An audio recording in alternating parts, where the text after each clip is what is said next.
So Obama wants to kick some ass for the oil spill. We all know that he failed us. We all know that it's his disaster. We know he owns it, which is why he is on the road selling health care again. Everything that was done with the Gulf oil spill by the Obama administration has been wrong. Initially, Team Obama wanted to keep this problem away from the president. It took Obama 12 days to show up in the region. Democrats criticized Bush for waiting 4 days after Katrina to go to New Orleans, right? Let's talk about the strategy of barrier berms. These temporary sand islands block the flow of oil into fragile wetlands and marshes. But berm construction requires approval from the Corps of Engineers and the U.S. Fish and Wildlife Service. Louisiana officials asked permission to build these berms on May 11th. They did not hear back because the feds were conducting environmental reviews while the oil was washing ashore, killing the sea life. The dispersants were not used properly. The federal government was even slower in the question of dispersants. Those are chemicals used to break up the oil and hasten its evaporation from the surface of the water. Again, they failed on that. Yes, the Gulf spill is Obama's Katrina. There's no question about it. And the president's dangerous inexperience is coming home to roost. There's a very well-written article on this subject by Byron York, and I would like to summarize some of the failures of Obama. Washington Examiner, Byron York, spill reveals Obama's lack of experience, and we mean lack of executive experience. I want to read you the first paragraph.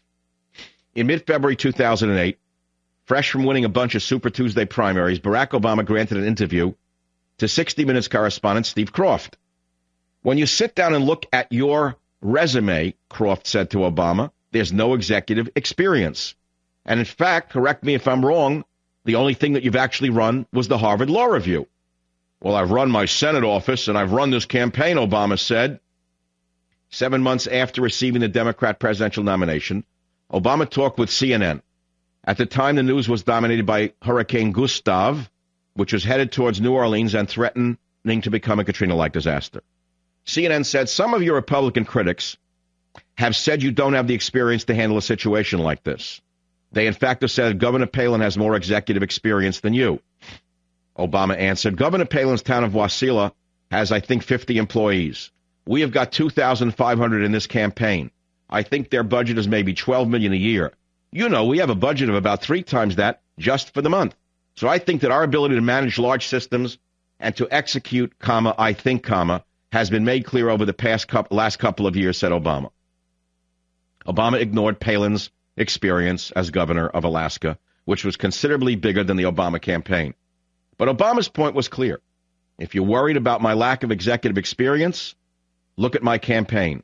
Running a first-rate campaign, you see, he thought that running a campaign was like running a country. What can you say that has not been said so far? Fact of the matter is, Obama is not up to the job. And if he had any honor, he would retire. He would quit and he would let more competent people take over this job. That's what he would do for the sake of America. But you know that that is never going to happen. And by the way, if you look at how the government has mishandled this disaster, I want to ask you something. How do you think they would handle a dirty bomb in New York City? Do you think they would do a better job on that?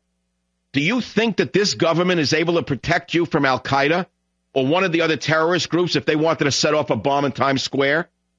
Do you think they would know how to deal with that disaster any more than they know how to deal with the disaster in the Gulf?